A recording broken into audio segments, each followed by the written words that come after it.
कोशिश कर लो दुनिया वालों हमारे बुर्के पर पाबंदी लगाने की।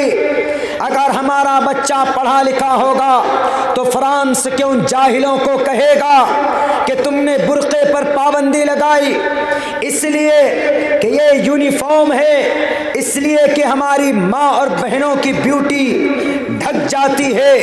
इस धरती पर फ्रांस वालों, अगर तुम्हारे दिमाग में अगर 350 ग्राम का वो जो भेजा है उसमें अगर ज्यादा अकल है तो जरा बताओ तुम कि हमारी इस दुनिया के अंदर इस धरती पर जिना के वारदात को कैसे कम किया जा सकता है। पूछिए भारत के बड़े बड़े विद्वानों से, वो कहेंगे आई डोंट नो।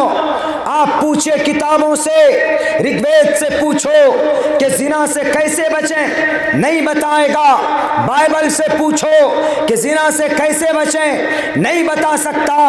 आवाज था दसातीर से पूछो कि हम जिना से कैसे कौम के बच्चियों को बचा सकते, हम मनीषा जैसे वारदात को कैसे होने से रोक सकते, गुलनाज की इज्जत कैसे बचाई जा सकती थी। पूछो दुनिया के उद्योग और दुनिया के तरक्की याफ्ता कंट्रीज के लोगों से, कोई नहीं बता पाएगा। लेकिन अगर कहीं पर जिना से बचने का हल है तो वो सिर्फ इस्लाम के अंदर और कुरान करीम के अंदर। अल्लाह ने कहा कुल्लिल मुअमिनात यग़ज़ुज़्न मिन अब्सारिहिन, समाज की बेटियां निकाहें नीची कर ले, वक़र्न फ़ी बुयूतिकुन, गैर ज़रूरी काम के लिए बाहर जाए तो पर्दे में जाए वरना अपने घरों के अंदर रहे। और समाज के जवानों से मुखातब कर कर कुरान कहता है कुल्लिल मुअमिनीन यग़ुज़्ज़ू मिन अब्सारिहिम, सड़कों पर चलो तो ये ख्याल रखो कि हमारी माँ है, ये हमारी बहन है, ये समाज की बहन। जब ये डिसिप्लिन कुरान के मुताबिक अगर हमारे समाज के दोनों तबके में आ जाता है, निगाहें मिलेंगी नहीं, बातें होंगी नहीं, चैटिंग शुरू नहीं होगी, आई लव यू का मैसेज ट्रांसफर नहीं होगा, डिलीवर नहीं होगा, तो जाहिर सी बात है तो फिर किसी लॉज में, किसी होटल में मुलाकात नहीं होगी। जब मुलाकात नहीं होगी तो जिना के वारदात नहीं होंगे। कैसे बचें? पर्दे से बचें। फ्रांस वालों बुर्के पर पाबंदी लगाओगे। फ्रांस वालों ने कल वोटिंग की, वोटिंग के जरिए से पर्दे के ऊपर, बुर्के के ऊपर पाबंदी लगा दीजिए। अच्छा क्या होगा जी? कुछ नहीं, औरत की खूबसूरती दिखेगी। औरत की खूबसूरती दिखाकर जिना के बाजार को गर्म करना चाहते हो। अगर जिना को रोकना है दुनिया वालों, जिना को रोकना है, लाल कृष्ण एडवाणी जी से किसी ने पूछा कि जिना करने वाले को कौन सी सजा, and he said death penalty, सजाए मौत मिलनी चाहिए। किसी ने पूछा कि गुरुजी तो इस जिना से बचने के लिए, ये डेथ पेनल्टी से बचने के लिए कौन सा रास्ता अपनाया जाए? उन्होंने कहा वी डोंट नो, हम नहीं जानते, I don't have any idea, हमें इसके बारे में कुछ जानकारी ही नहीं है। कैसे बचें? कुरान कहता है, कुरान कहता है साफ लफ्ज़ों में, अपनी माँओं से, अपनी बहनों से, अपनी बेटियों से और अपने जवानों से अपनी निगाह की हिफाजत कर लो। अपनी ये अल्लाह ने जो आँखें दी, शुरुआत यहीं से होती, इसकी हिफाजत कर लोगे तो इंशाअल्लाह तुम बड़े गुनाह से बच सकते हो। लाल कृष्ण एडवाणी जी भारत के अंदर एक आए हैं 2-3 रोज पहले, एक बड़े संत जी, हमारे हिंदू भाई भी उससे नफरत करते। क्यों?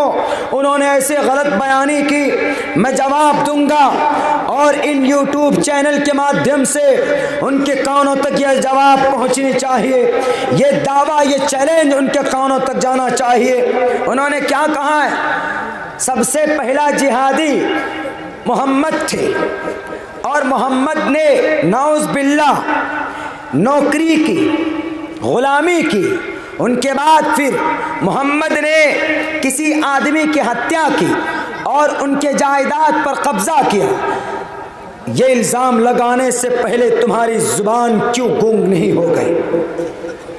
उनका नाम साफ लफ्ज़ों में, खुले लफ्ज़ों में, इसलिए कि उनकी गलत नीति लोगों के सामने लाना, दैट्स वेरी इंपॉर्टेंट। उनका नाम नरसिम्हानंद सरस्वती जी अखिल भारत संत परिषद के चेयरमैन सदर हैं। ये बोलते हैं कि सबसे पहला जिहादी दुनिया में मोहम्मद थे। जिहादी का मतलब जानते हो? जिहाद का मतलब कोशिश करना होता, मेहनत करना होता, अपनी इज्जत बचाने के लिए, अपने घर की इज्जत व आबरू बचाने के लिए, अपनी शरीयत को बचाने के लिए, अपने धर्म को बचाने के लिए अगर कोई मेहनत करता है, हाथ पैर चलाता है तो गुनाह नहीं, पाप नहीं है। नरसिम्हानंद सरस्वती जी, अगर आपको पर्दे पर ही इतना एतराज है, अगर आपको पर्दे की आयत से इतनी, अगर आपको दुश्मनी है, एलर्जी है, तो ऋग्वेद के उस मंत्र को उठाओ और खुरच खुरच कर फेंको जो 200 साल पहले इस धरती पर वेद व्यास जी लिख कर गए। और उन्होंने कहा, अधे पश्यस्ते मोपरी संतराम पाद कौहर माते कौशल्प को दर्शनहीन स्त्रिया। ए समाज की बेटियों, जब तुम बाहर निकलो अपने घरों से तो अपने पैरों को मिला लिया करो और don't show your beauty and ornaments in front of the man, in front of young generation. किसी भी नौजवान के सामने अपनी पैरों की खूबसूरती को जाहिर मत करो। कुरान की इस आयत पर आपके पेट में दर्द होता है तो आपको इस श्लोक को भी उखाड़ कर फेंक देना चाहिए, जिसमें क्या कहा गया? हम अरबी में पढ़ते हैं, कुल्लिल मुमिनाति यग़ज़ुज़्न मिन अब्सारिहिन्न व यहफ़ज़्न फ़ुरूजहुन्न। तुम्हारी इज्जत व आबरू की रक्षा होगी, ये पाकीज़गी का तरीका है। तो वही चीज़ सेम वेद में भी ये बात कही गई, अधे पश्यस्ते मोपरी संतराम पाद कौहर माते कौशल्प को। ए माओ बहनों, मार्केट में जाया करो तो पर्दे में जाया करो, अपनी बालों को खोल कर मत जाया करो, होठों में लिपस्टिक लगाकर ऐसे उसको रेड कलर का बनाकर जाते हो, भड़कीले लिबास पहनते हो। Don't allow the Islamic sharia, not allowed, not permission in the according to the Quran. Quran आपको अलाउ नहीं करता है। आज हम जलील रुस्वा होते हैं। अल्लाह ने कुरान में कहा वअंतुम लालून, लेकिन आज हम जलील और रुस्वा होते हैं। उसकी बड़ी वजूहात में से एक वजह यह भी है कि हमारी समाज की माँ और बहनें, हमारे समाज के नौजवानों के अंदर से दीन की अहमियत निकल गई। दीन की कोई मोहब्बत नहीं, शरीयत की कोई मोहब्बत नहीं। मेरे भाइयों, हम गालियां देते हैं अपने प्रधानमंत्री जी को, हम गालियां देते हैं उत्तर प्रदेश के लाल बुझक्कर साहब को, लेकिन हम नहीं देखते कि हमारे अंदर कितनी कमी, कितनी कोताही। आपके शरीयत पर क्या कहा नरसिम्हानंद तिवारी जी ने कि सबसे बड़े जिहादी, हम में से बहुत सारे मुस्लिम नौजवान ऐसे हैं कि जिहाद का अर्थ नहीं जानते।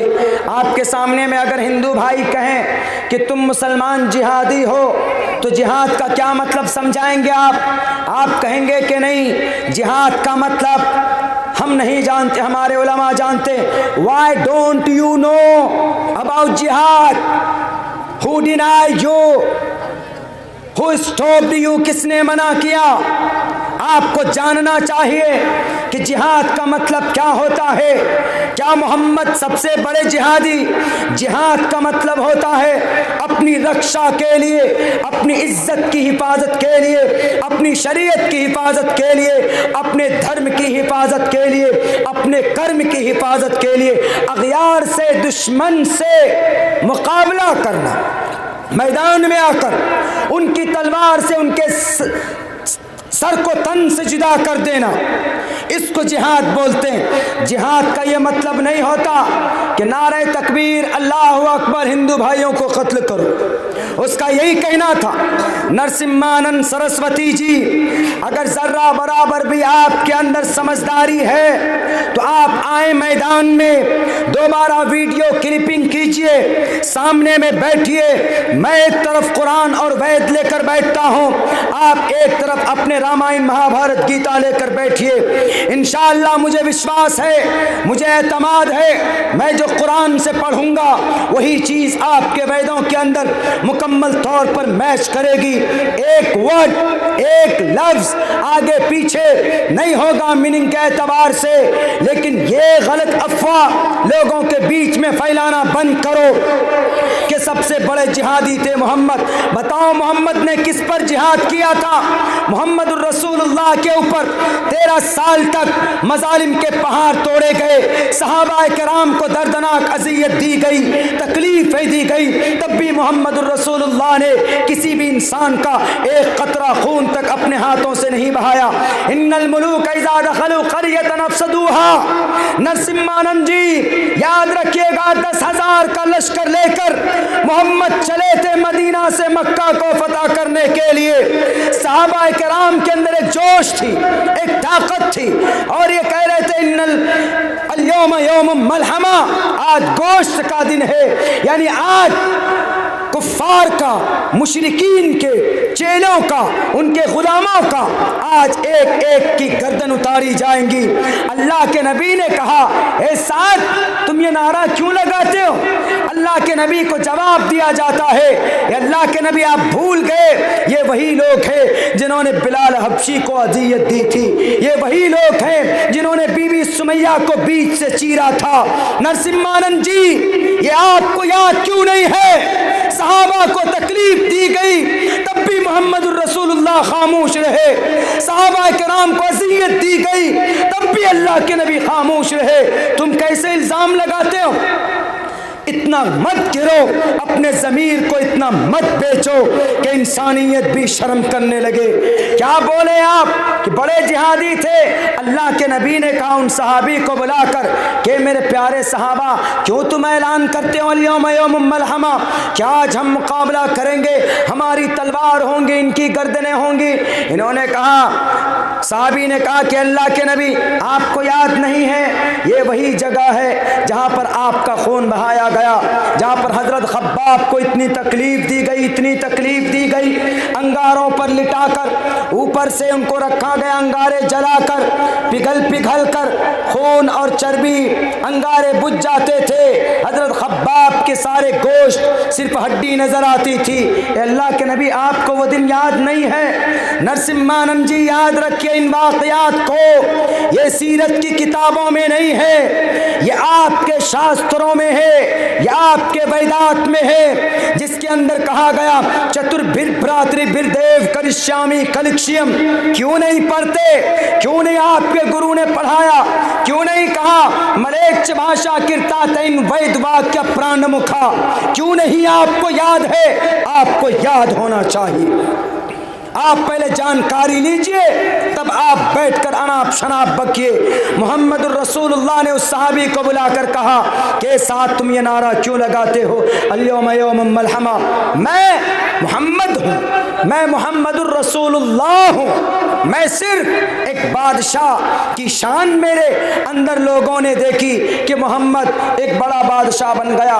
मैं बादशाह नहीं हूँ, मैं मोहम्मद रसूलुल्लाह हूँ, मैं अल्लाह का पैगम्बर, अल्लाह का रसूल हूँ, और मैं रहमतुल लिल आलमीन हूँ। मैं इस कायनात पर किसी भी इंसान का खून नहीं बहा सकता।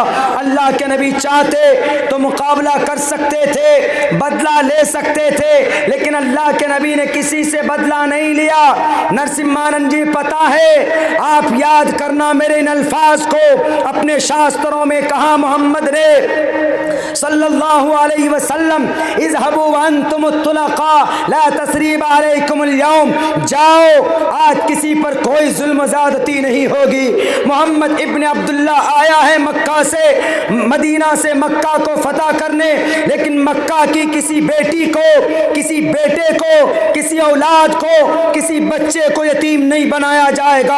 आज किसी बहन के आंचल उसके सर से नहीं उतारा जाएगा। किसी शौहर, किसी बीवी को बेवा नहीं बनाया जाएगा।